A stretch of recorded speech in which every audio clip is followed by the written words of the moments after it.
안녕하세요. 저는 이제 곧 마흔을 바라보는 한 여성입니다. 40년이라는 시간이 짧은 건 아닐 텐데 그 긴 시간 뒤돌아보면 후회만 남는 인생이네요. 지금의 제 모습을 보는 사람들은 남부러울 것 없는 인생이라 생각하겠지만 전 지금까지 제 인생의 잘못된 선택으로 많이 후회하고 반성하고 있습니다. 다른 분들은 선택이 기로해서 잘못된 선택으로 후회하지 않기를 바라는 마음에 제 사연을 보내보려고 합니다. 그럼 제 이야기를 잘 들어주세요. 저는 태어나서부터 엄마와 단둘이서 살아왔습니다. 저희 친부라는 사람과 엄마는 20살이라는 어린 나이에 우연히 만나게 되었고 짧았지만 진정으로 사랑하며 연애를 했다고 해요. 그러던 중 두 분이 예상하지 못한 죄가 생기게 되었고 처음 자신만만하게 엄마와 저를 책임지겠다던 아버지란 그 사람은 어느 날 엄마를 위해 떡을 사오겠다며 나가서 그날로 증발하던 모습을 감췄다고 합니다. 엄마는 아버지가 돌아올 거라며 믿고 계셨지만 몇 달을 기다려도 소식조차 없는 모습에 어쩔 수 없이 부른 배를 가지고 할머니 댁으로 들어가게 되었죠. 다 큰 처녀가 식도 올리기 전에 임신을 하였고 그마저도 아이의 아버지란 사람이 도망을 가 홀로 돌아왔으니 할머니께선 당연하게도 난리가 나셨다고 합니다. 언질 한 번 없이 갑작스레 배불러온 믿고 미련한 자식이지만 할머니에게 하나뿐인 딸이었기에 정성 들여 보살펴 주셨다고 해요. 사실 할머니께서도 젊은 나이 할아버지의 병환으로 일찍이 가부가 되셨던지라 자신과 닮은 것 같은 엄마의 모습이 많이 가슴 아프셨을 겁니다. 그렇게 많은 우여곡절 끝에 태어난 저는 다행히 할머니와 엄마의 사랑을 가득 받으며 행복한 유년 시절을 보냈습니다. 비록 다른 집들에 비해서 넉넉한 가정 형편은 아니었지만 저에게는 경제적인 면이 그다지 중요하지 않았어요. 비슷한 형편들을 가진 동네라서 그런지 특출나게 부자인 집도 없었고 어린 나이다 보니 돈에 대한 중요성도 잘 몰랐거든요. 다만 학교를 다니고 나서부터 집안 형편을 제대로 알게 되었기에 저는 남들보다 좀 더 일찍 철이 들게 되었습니다. 할머니와 엄마가 저를 위해 고생이 많으시다는 것을 알았던 저는 학교 공부에도 그다지 관심이 없어 일찍이 아르바이트를 시작했습니다. 물론 굳은 의지로 공부만이 살 길이라 생각되어 학업에 매진하는 분도 있었겠지만 핑계를 대자면 매일 부업들과 잔심부름으로 어수선한 저희 집에선 공부할 환경이 되지 않았어요. 그러다 보니 엄마에게 도움이 되려 제 앞가림 정도는 하고 싶어 제대로 된 시급도 받지 못했지만 중학교 시절부터 아르바이트를 시작했죠. 아르바이트를 시작하자 그때 또래 친구들에 비해 넉넉해진 지갑 사정과 집안에 도움이 된다는 생각에 저는 만족스럽기만 했습니다. 할머니와 엄마께서도 딸 자식의 학업의 중요성을 알고 계셨지만 당장 제가 벌어오는 돈들이 현실적으로 도움이 되었기에 그만두라는 말을 쉽사리 할 수 없으셨어요. 그러다 보니 자연스럽게 실업계 고등학교를 가게 되었고 일찍부터 사회로 나갈 준비를 하게 되었습니다. 어린 시절부터 빵이라면 사족을 못 쓸 정도였던 저는 제빵사를 꿈꾸며 제과제빵 전문반을 다니게 되었습니다. 방학 때는 학교에서 알선해준 동네 빵집에서 새벽 5시부터 저녁 7, 8시까지 10시간 넘는 시간 동안 일을 하며 50만원 정도를 받았던 것 같아요. 빵을 만드는 일은 즐거웠지만 고단한 일이었습니다. 그래도 흥미를 가진 일을 하면서 돈을 벌 수 있다는 게 많이 행복했습니다. 더욱이 제가 꿈꾸는 일을 배울 수 있었고 덤으로 빵까지 얻어먹을 수 있었으니 그때는 뭐든 행복하기만 했죠. 그러던 사이 할머니께서 고령의 연세로 인해 돌아가시게 되었고 결국 엄마와 저 우리 두 모녀만 세상에 남은 채 살아가게 되었습니다. 우리 모녀는 일에 쫓겨 서로를 잘 볼 수 없는 환경에도 서로를 끔찍하게도 챙겨줬습니다. 매 시간 쉬는 시간마다 서로에게 하루의 안부를 묻는 문자를 하고 일에 쫓겨 직접 건네주진 못해도 식탁에 항상 선물이나 편지 등을 올려놓으면서 그 마음을 조금이라도 표현했죠. 쉬는 날도 서로에게 맞춰서 쉬며 뭐든 항상 둘이 같이 하면서 지냈습니다. 왜 그런지 모르겠지만 저는 친구들보다는 엄마와 같이 노는 게 좋았어요. 별것 아니라도 같이 한 공간에 있는 것만으로도 마음이 안정되었고 재미있었죠. 그런 단짝 같은 저희 모녀도 제가 20살이 되면서 떨어지게 되었습니다.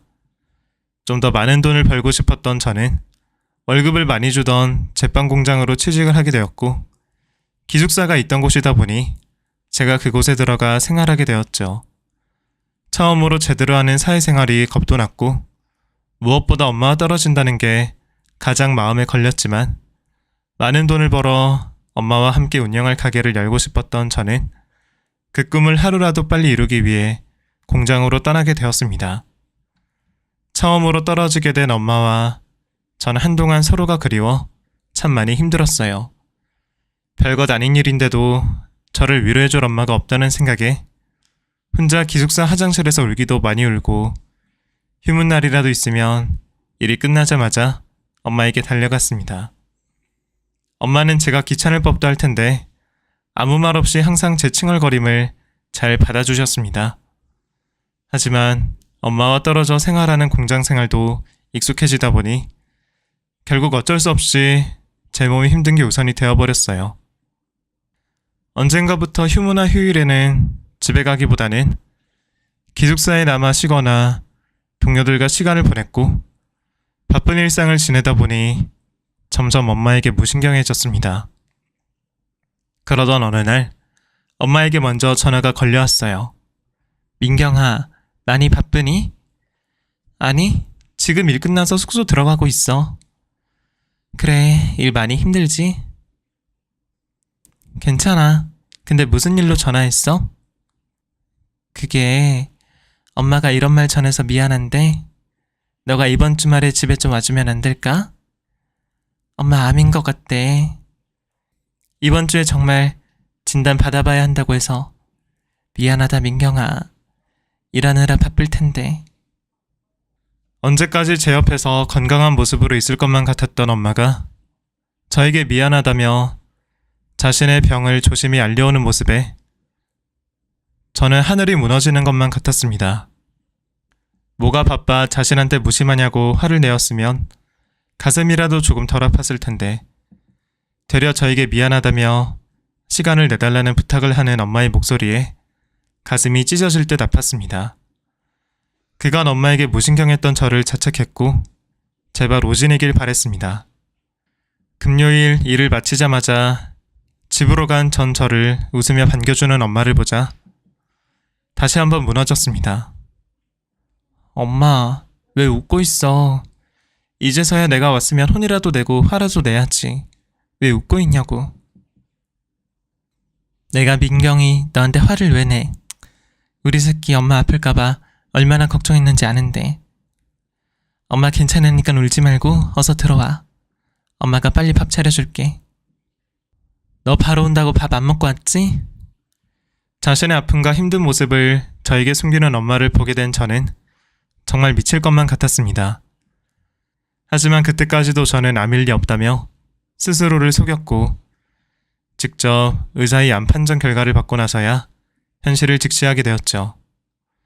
엄마는 마음의 준비를 할 시간도 없이 바로 항암 치료를 시작하게 되었고, 저는 연차와 월차를 쓰며 엄마를 보살피기 시작했습니다. 하지만 그것도 잠시뿐. 감당하기 힘든 병원 치료비와 입원비 때문에 저는 어쩔 수 없이 엄마 곁을 떠나 다시 일을 할 수밖에 없었습니다. 엄마를 병원에 두고 일을 하는 게 죽기보다 싫었지만 엄마를 살리려면 무엇보다 돈이 필요했습니다. 그렇게 저는 병원비 때문에 매일 잔업까지 맡아 일을 하며 잠깐 시간만 나면 엄마를 찾아가 상태를 확인했죠. 힘든 항암 치료를 받으면서도 제가 오면 아픈 줄도 모르고 저를 반겨주는 엄마를 보면서 저는 늘 스스로를 원망했습니다. 이럴 줄 알았으면 돈 벌겠다고 공장 가지 말고 엄마 곁에 있을걸. 그전에도 서로 일한다며 바빠 같이 보낸 시간도 짧은데 무엇이 그리 중요하다고 엄마 곁을 빨리도 떠났는지 저는 그제서야 늦은 후회가 들었어요. 저를 위해 살려고 한 엄마의 의지와 달리 암의 진행 속도는 너무 빨랐고 항암에 지친 엄마의 건강은 점점 악화되어 갔죠. 민경아, 우리 딸 엄마가 옆에 더 있어주지 못해서 미안해. 우리 민경이가 해준 빵도 먹고 차린 가게도 보고 민경이가 지겨할 때까지 옆에 있으려고 했는데 할머니가 엄마를 빨리 보고 싶어 하나 보다. 우리 민경이 엄마가 항상 옆에서 지켜줄 테니까 힘들어도 포기하지 말고 엄마를 위해서 열심히 살아줘. 알겠지? 엄마, 그런 소리 하지 마. 무섭게 왜 그런 소리 해. 얼른 나와서 나랑 같이 살아야지. 내가 이제 엄마 옆에 있을게. 엄마 제발. 저의 간절한 소원에도 엄마는 결국 제 곁을 떠나게 되었습니다. 엄마를 떠나보내고 한동안 시리에 빠진 채 집 밖도 나가지 않고 축거 생활을 했습니다.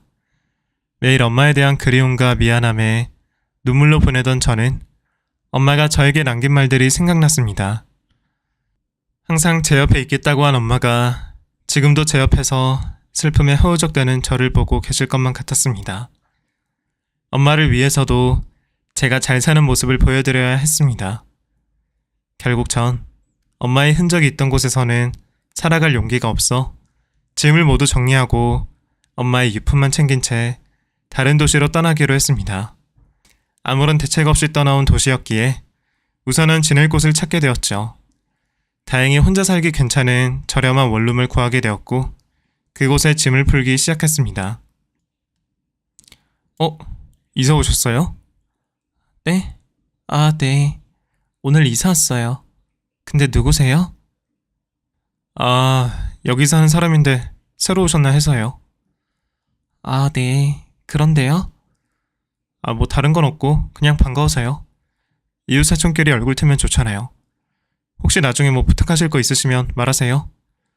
낯선 곳에서 홀로 지내게 된 젊은 여자 입장에서 낯선 남자의 관심은 부담이었습니다. 이사 온 옆집도 아니고 많은 사람이 사는 원룸 건물에서 이웃사촌이라 말하는 남자가 이상했지만 더 이상은 귀찮게 하지 않아 그러려니 하고 넘기게 되었고 어찌되었건 집을 구하게 된 전 그날부터 바로 일자리를 찾기 시작했습니다. 물론 1순위는 제빵일을 하는 곳이었지만 그런 자리는 생각보다 쉽게 나오지 않았어요.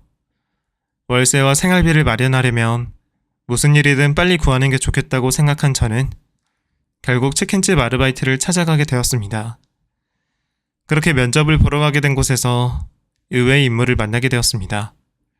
이전 원룸에서 인사를 나누며 알게 된 그 남자였죠. 처음에는 사장이라고 하기엔 너무 어려 보이는 얼굴에 저는 그 사람이 배달 일을 하는 직원인 줄만 알았습니다.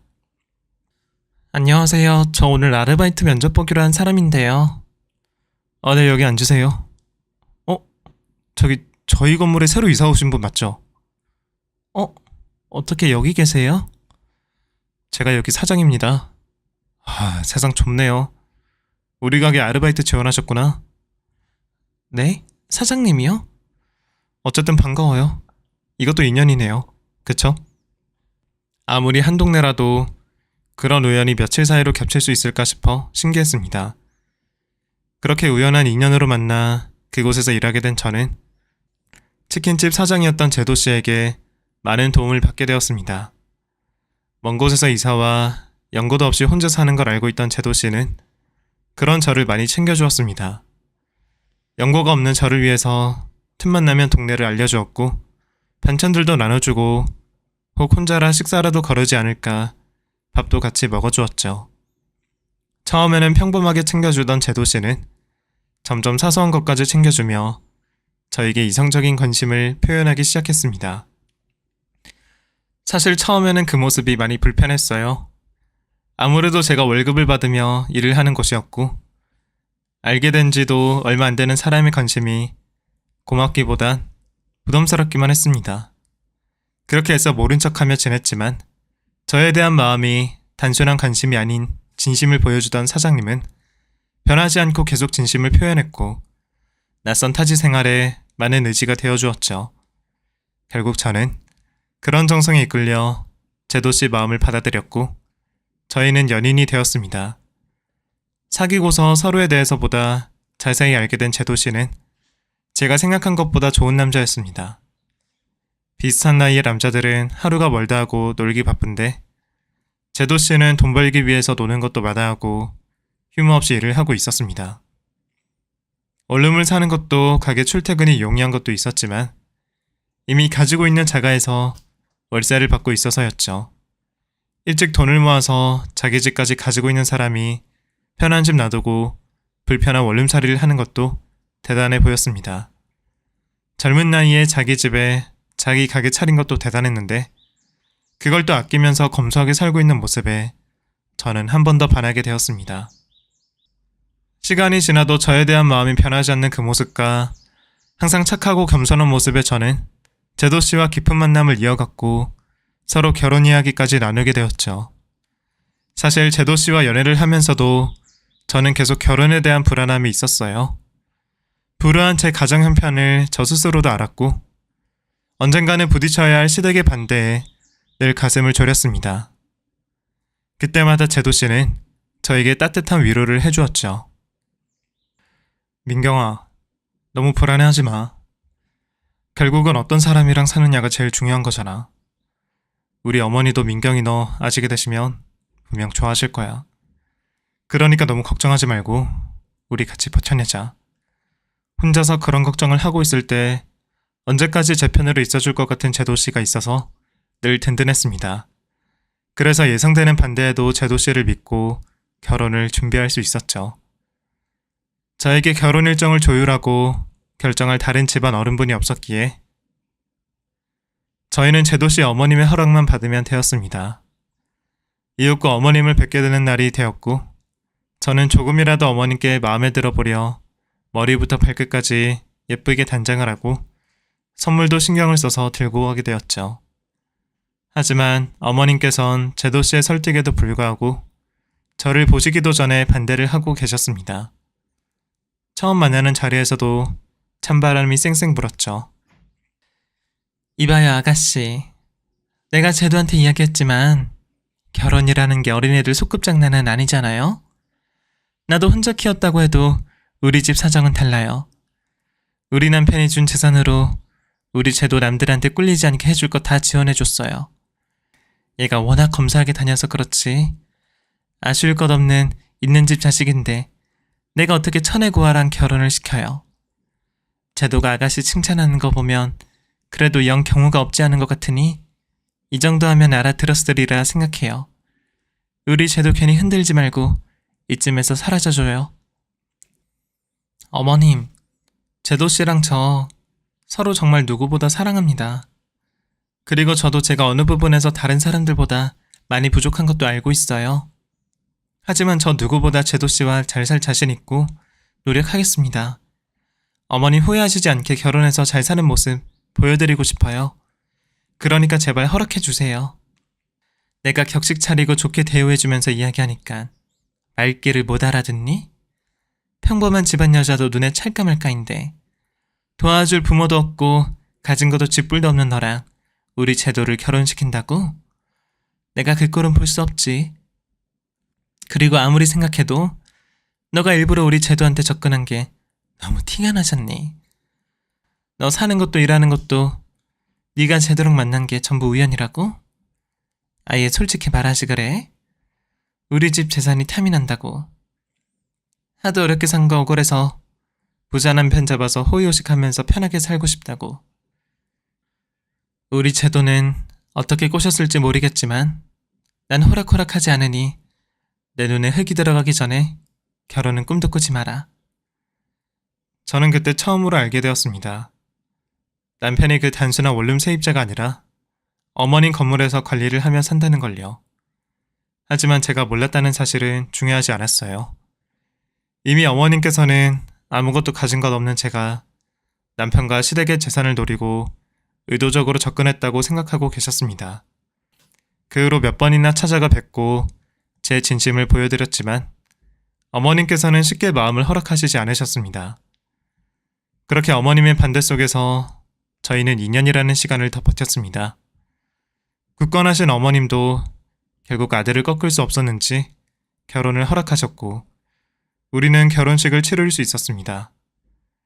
비록 남편의 가족들과 하객들로 이루어진 반쪽짜리 결혼식이었지만 그래도 저는 행복했습니다. 다른 누구보다 남편만 옆에 있어주면 되었거든요. 저는 저에게 가족이 생긴 게 그 무엇보다 행복했습니다. 특히 우리 엄마를 닮은 어머님이 이유 없이 좋았어요. 물론 어머님은 결혼 후에도 저를 계속 싫어하셨지만 말이죠. 어머니 저 왔어요. 제가 집에서 빵 좀 해왔는데 좀 드셔보세요. 너는 아무리 어른이 안 계셔서 못 배웠다고 해도 내가 네 친구도 아니고 어디 시어머니 집을 네 마음대로 불쑥불쑥 찾아오니? 죄송해요. 아까 남편이랑 통화하는 거 듣다 보니 어머님이 심심해 하시는 것 같아서요. 어머님 저번에 보고 싶다고 하시는 영화 빌려왔는데 제가 만든 빵 드시면서 같이 봐요. 됐다 이럽다. 나도 나가봐야 하니 그냥 돌아가라. 그리고 남편은 혼자 일하는데 너는 놀고 있니? 준비 다 하고 왔고 잠시 짬이 나서 왔는데 그럼 빵은 식탁 위에 놓고 갈게요. 이따가 드세요. 아 맞다. 어머니 우유 있어야 빵 드시죠? 제가 나가서 금방 사올게요. 아유 그냥 가라 얘. 너는 눈치도 없니? 영하고 빵이고 간에 나 할 일도 많으니 귀찮게 하지 말고 시간 있으면 집이나 가라. 그리고 치킨집 하는 애가 빵만 차려서 뭐하니? 그럴 거면 빵집이라도 하던가. 다 됐고 집이나 가. 매번 어머니를 뵈러 갈 때마다 저를 구박하셔도 저는 어머니에게 가까워지려고 노력했습니다. 제가 계속 노력하다 보면 어머니도 언젠가는 제 진심을 알아주실 거라고 생각했어요.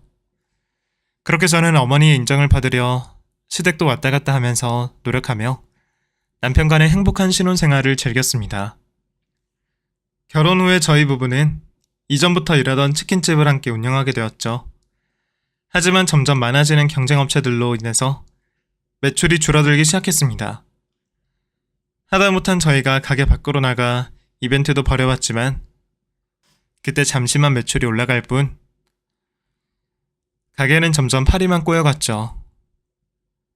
근처 치킨집은 또 어디가 생겼나 하며 매일 출근길을 걸어 다니다 보니 저는 이 동네에 제대로 된 빵집이 없다는 걸 알게 되었습니다. 유명 프랜차이즈 빵집은 3군데나 있었지만 제가 제 빵이라고 할 수 있는 빵집은 그마저도 아주 오래된 집 하나였습니다. 프랜차이즈점이 3군데나 있다는 것은 분명 빵집 장사가 된다는 건데 그에 비하면 경쟁이 낮은 편이라 생각되었죠. 그 뒤로 저는 동네 분위기와 시장 조사를 했고 남편에게 이를 말해주었습니다. 남편은 결혼하고 나서도 꾸준히 빵 관련한 공부를 했던 저를 믿어줬고 남편 덕분에 빵집을 차릴 수 있었죠. 오픈을 하기 전 저 혼자 가게 안에 있으며 많은 생각이 났습니다.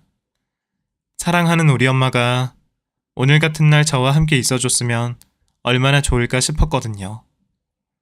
그동안 매 순간 엄마를 그리워했지만 그날은 유독 더 엄마 생각이 많이 나는 날이었습니다. 그리고 제 옆에서 저를 지켜보고 있을 엄마에게 남편과 시어머니 모두 행복할 수 있게 가게가 잘 되게 해달라고 빌었죠. 그때 가게 안으로 어머니께서 들어오셨습니다. 아휴, 내가 우리 아들 걱정이 여기까지 오게 만드니? 너는 텅 빈 가게에 혼자 뭐하니? 그냥 이것저것 생각할 게 좀 있어서요.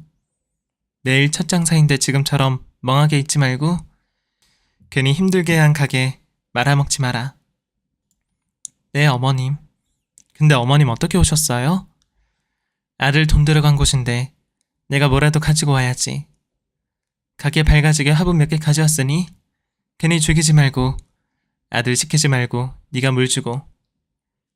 이거 아들 주려고 샀는데 여러 개 사야 싸서 챙겼으니 너도 신던가 하고. 안 미끄러지는 신발이라더라. 감사합니다, 어머님. 여기까지 오셨는데 제가 집에 잠시 들릴까요? 얘는 내일 장사한다는 애가? 됐어, 일 없다. 어머님은 그렇게 말은 하시고 떠났지만 전 저에게 응원을 하러 오셨다고 생각했습니다. 다음날 오픈 당일 언제 입소문이 났는지 가게를 열고 빵을 새롭게 내놓기 무섭게 순식간에 매진이 되었습니다. 제 생각보다 놀라운 반응에 저도 당황하게 되었고 시작한 지 얼마 되지 않아 재료 소진으로 장사를 마치게 되었습니다. 남편은 첫날부터 매진되어 장사를 접은 가게를 보며 좋아라 했지만 사실 저는 너무 당황스러워서 현실을 제대로 느끼지도 못했습니다. 빵집은 그 뒤로도 계속 잘 되었습니다. 결국 남편도 매달 적자인 치킨집을 그만두고 제 가게에 붙게 되었고 나날이 장사가 잘 되어 빠른 시간에 동네 맛집으로 소문이 나게 되었습니다. 제가 해냈다는 생각에 저는 어머님도 저를 바라봐 주시지 않을까 생각했습니다. 하지만 제 노력의 결과에도 어머님은 절 좀처럼 인정해 주시지 않으셨어요. 어머님과의 관계를 제외하곤 저 나름대로 행복한 시간을 보낼 때 언젠가부터 남편이 이전과는 다른 모습을 보이기 시작했습니다. 여보, 나 식단 관리 좀 하려고 하는데 이제 내 밥 차릴 때는 닭가슴살이나 장어 뭐 이런 고단백질 재료랑 샐러드로 좀 준비해줘. 뭐야 당신? 헬스 좀 다니더니 대회라도 나가려고 그래? 아니 나도 이제 나이가 있는데 지금부터 관리를 해야지. 관리를 하면 뭐해? 나를 위해선 힘 하나 쓰지 않는데. 당신 요즘 나한테 너무 무관심한 거 아니야? 무슨 소리야. 당신이나 나나 일하고 와서 피곤하니까 그렇지. 어쨌든 나 식단 관리 해야 하니까 당신이 준비 좀 해줘. 알겠지? 남편은 나이가 먹으니 이전 같지 않다며 떨어지는 체력을 키워야겠다고 운동을 시작하게 되었죠. 그때는 단순히 자기 관리를 한다고 생각했고 열심히 하는 남편의 모습이 보기 좋았죠. 하지만 변해가는 남편의 몸처럼 다른 변화들도 제 눈에 보이기 시작했습니다. 결혼 초부터 한 번도 도와주지 않던 빨래를 시키지도 않았는데 자기가 먼저 나서서 하기 시작했고 어느 날부터 제 화장대 한 구석에 남성 피부 용품들이 늘어나기 시작했습니다. 여보 이게 뭐야? 당신 이제 화장품도 발라? 아, 그때 애들 모였는데 내 피부 가지고 하도 뭐라 하잖아. 그래서 관리 좀 해야겠다 싶었지. 나한테 물어보기라도 하지. 당신 화장품 아무것도 모르면서 어떻게 사왔어? 그래도 필요한 거 알아서 잘 샀네. 쓸데없는 것도 없고. 누구랑 가서 샀어? 영석 씨? 태영 씨? 걔네가 골라줬어. 평소 화장품이라곤 선크림은커녕 로션도 바르기 싫어하던 남편이 손수 화장품을 사온 게 이상하기는 했습니다. 하지만 바쁜 일상에 치여 남편의 변화를 깊이 알아차리지 못했네요. 게다가 그쯤 남편의 변화를 알아차리지 못할 수밖에 없는 큰일이 있었어요. 언젠가부터 자꾸 소화가 안 된다고 하시는 어머님이 마음에 걸려 저는 멀리 있는 대학병원에 진찰을 예약했습니다. 몇 번이나 같이 가자는 제 부탁에도 계속해서 거절하시는 어머님을 겨우 이끌고 간 자리에서 어머님께서는 저희 엄마와 같은 대장암 판정을 받으셨습니다. 그 얘기에 저는 하늘이 저한테 장난이라도 치는 건가 싶었습니다. 엄마를 병으로 잃었는데 어머님에게 또 같은 병이라니 예상하지 못한 병명에 어머님도 큰 충격을 받으신 모습이었습니다. 어머님은 당장 남편에게 알리려는 저를 말리셨어요. 아들에게 걱정을 끼치고 싶지 않으셨는지 병을 숨기시려 했습니다. 얘 민경아, 제도한테는 말하지 마라. 괜히 얘한테 걱정하게 만들고 싶지 않다. 병원이야 나 혼자 다녀도 되고 보호자가 꼭 필요하면 그때 너만 부를 테니 너도 그때 제외하면 신경 쓰지 말고 애미가 돼서 너네 힘들게 하지 않을 테니까 무조건 제도한테는 비밀이야. 몇 번이고 저에게 확언을 받으시는 어머님 때문에 저도 결국 남편에게 그 사실을 이야기할 수 없었습니다. 엄마와 같은 병에 걸리신 어머님이 걱정되었고 혹시나 어머님까지 잃게 될지도 모른다는 불안감이 절 엄습했습니다. 어머님은 괜찮다고 하셨지만 저는 도저히 아프신 분을 혼자 놔둘 수 없었고 어머님 치료 때마다 제가 따라다니기로 했습니다. 그러다 우연히 어느 여자와 다정하게 포옹하고 있는 남편을 보게 되었습니다. 그날도 어머님의 항암 치료를 받고 댁으로 모시고 가는 길이었어요. 어머님은 그날따라 항암 치료를 힘들어 하셨고 치료가 늦게 끝나게 되었습니다. 그러면서 저희 가게 복귀가 늦어졌고 남편에게 핑계를 대려고 전화를 하고 있었죠. 그런데 남편이 가게에서 한참 멀리도 떨어진 그곳에 있는 걸 보게 된 겁니다. 당신 어디야? 손님 없어서 잠시 나왔어. 우리 쓰는 밀가루 내가 미리 가져오려고. 지금 밖에 나와 있어. 곧 들어갈 거야. 당신 일은 잘 보고 왔어? 그럭저럭. 당신 지금 가게에 있는 거면 나 다른 일도 볼 겸해서 좀 늦게 들어가도 돼? 그래. 그래, 이따 봐. 저와 통화를 하고 있는 걸 보니 앞에 있는 남자는 제 남편이 맞았습니다. 다행히 어머님은 남편을 보지 못했고 저 또한 당황스러워 바로 집으로 돌아가게 되었죠. 가게로 돌아가 일찍이 문을 닫고 그곳에서 여러 생각을 하게 되었습니다. 우선은 남편과 확실하게 하고 싶었지만 고민되는 것들이 너무 많았습니다. 혹시 외도가 맞고 이혼을 하게 된다면 이제서야 안정된 제가 얼마나 흔들릴지 몰랐고 암 투병 중이신 어머님께서 얼마나 큰 충격을 받으실지 가늠할 수 없었습니다.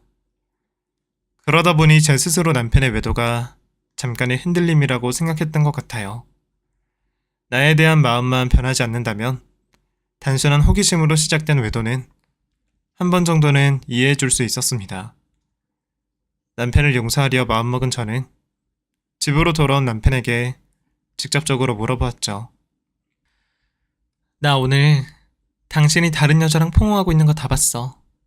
솔직히 말해. 무슨 사이야? 그래, 당신이 다 봤다고 하니까 거짓말하진 않을게. 나 다른 사람 만난 거 맞아. 근데 나도 당신 때문에 그간 많이 힘들었어. 당신 가게에 집중한다고 나한테는 신경 써주지도 않았잖아. 그때 당신이 나한테 조금이라도 신경 써줬으면 나도 이렇게 되지는 않았을 거야. 그때 어쩌다 만나게 된 사람이야. 지금 나한테는 당신보다 나에게 위로가 되어주는 사람이고 어차피 당신한테 못할 짓이라고 생각했는데 다 알게 된 김에 우리 이혼하자. 이 자료는 당신이 달라는 대로 줄게. 뭐? 당신 나한테 미안한 생각 없어? 당신이 바람난 게 내 탓이라는 거야? 우리 사이가 이렇게 일방적으로 정리할 사이야? 미안해. 미안하니까 이혼해준다고. 위자료 준다고 한 거잖아. 근데 미안하지만 내 생각은 변함없어. 위자료 챙겨준다고 할 때 그냥 이혼하자. 버티면 결국 너만 힘들 거야. 우리 진흙탕 싸움 하지 말고 그만하자. 당신은 끝까지 당신 생각만 하네? 당신 어머님 아프신 건 알아? 어머님 이 상황까지 알게 되시면 얼마나 안 좋아지실지 상상이나 돼? 뭐?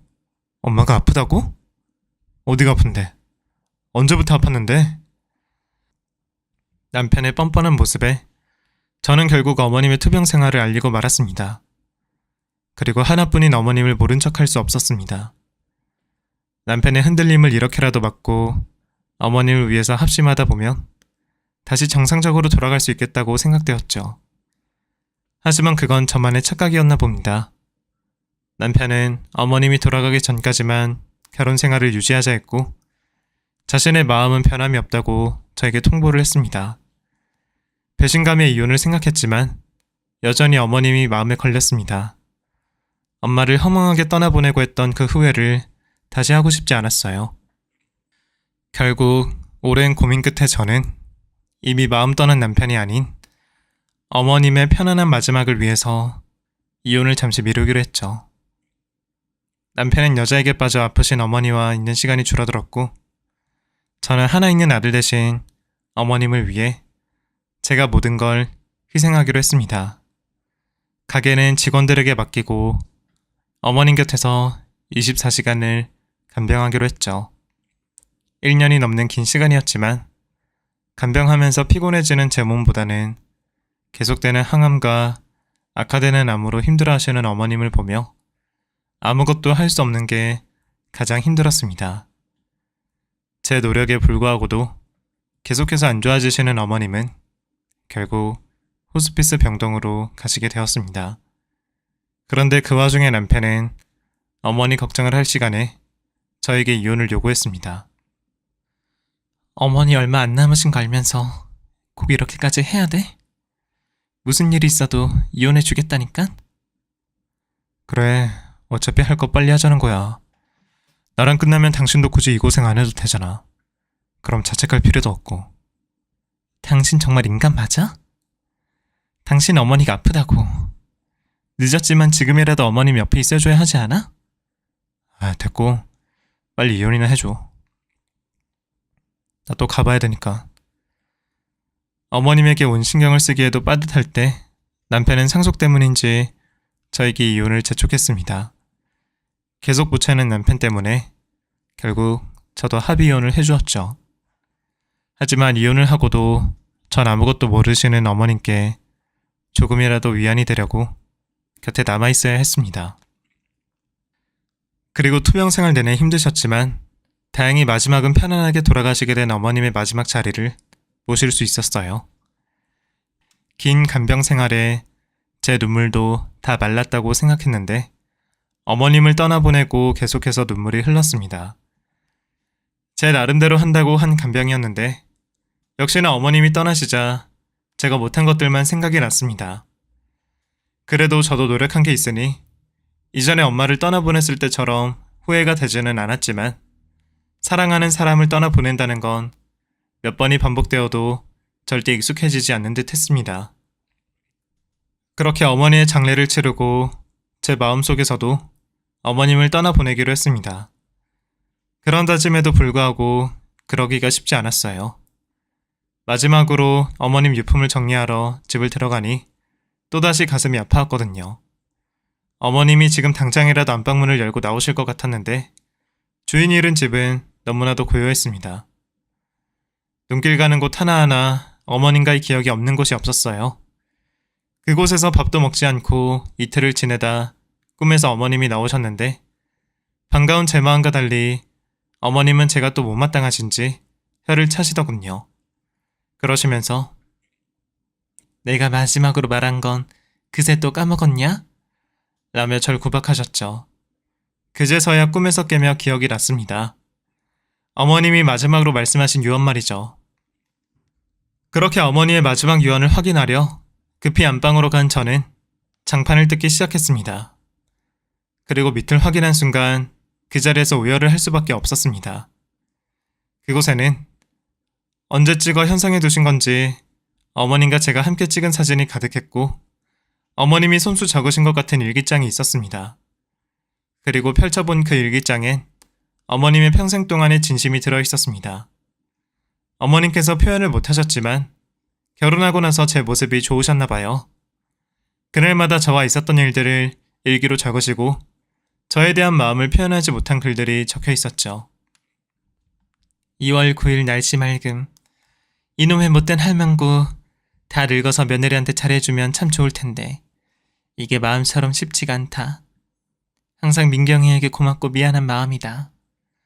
못된 시어미가 밉지도 않은지 항상 빵긋거리며 웃는 민경이가 고맙다. 재주도 많은 아이인데 아들 때문에 빛이 많이 가린 것 같다. 기회가 있으면 도와주고 싶은데 방법을 모르겠다. 4월 18일 날씨 흐림. 아들 녀석이 민경이 가게를 하는데 도와달라고 찾아왔다.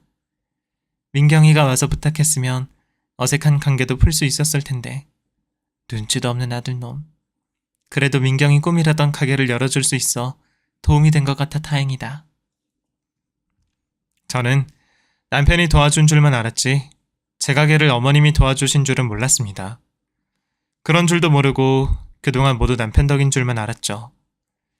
미련한 며느리는 어머님의 마음을 왜 그렇게 몰랐나 싶습니다. 뒤늦게 어머님의 마음을 알게 되자 죄송하고 너무 감사했습니다. 놀랍게도 어머님은 모든 걸 아시고 계셨어요. 남편의 외도까지 말이죠.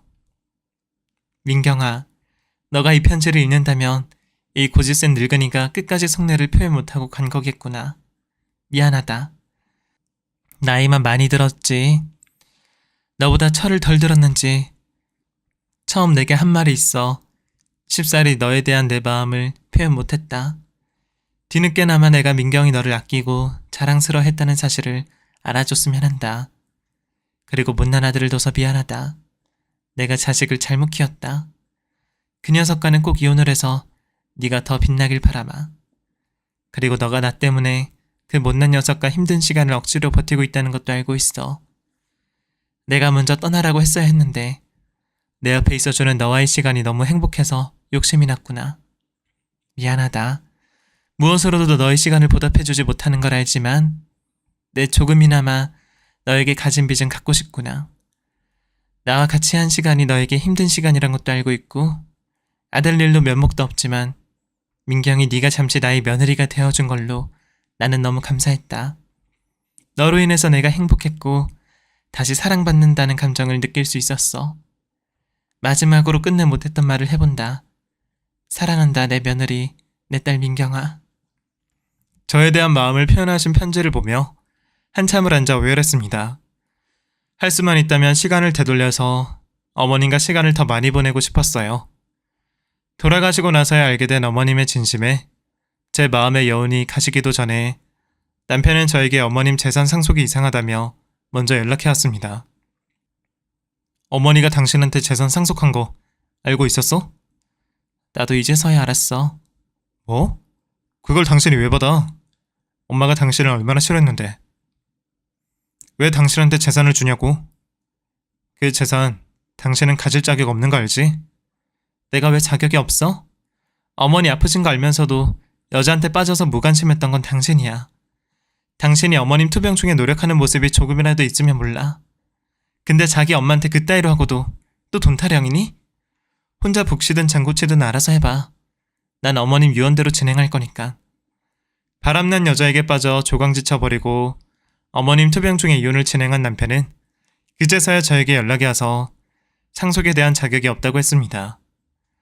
어머님이 결정하신 일을 두고 왜 제가 자격이 없다 말하는지 어이가 없고 화가 났습니다. 그런데 알고 보니 남편은 어머님 투병 중에도 어머니가 돌아가시고 난 뒤 상속받은 재산으로 그 여자와 편하게 살 거라면서 친구들에게 동네방네 떠들고 다녔나 봅니다. 다행히 어머님의 해안으로 그럴 일은 없었지만요. 법적으로 제가 상속받을 수 있게 해주신 어머님 덕분에 저는 원래 있던 가게 말고도 다른 도시에 지점을 낼 수 있게 되었습니다. 코로나 때문에 걱정이 있기도 했지만 포장이 많다 보니 매출에도 큰 영향이 없었고요. 무엇보다 태어나서 처음으로 돈 걱정 없이 생활할 수 있어 마음만은 편안했네요. 나중에 들어보니 돈 떨어진 남편은 이전 바람났던 여자와도 잘 되지 않았나 봅니다. 최근에는 본점에서 저를 찾았다고 전해 들었네요.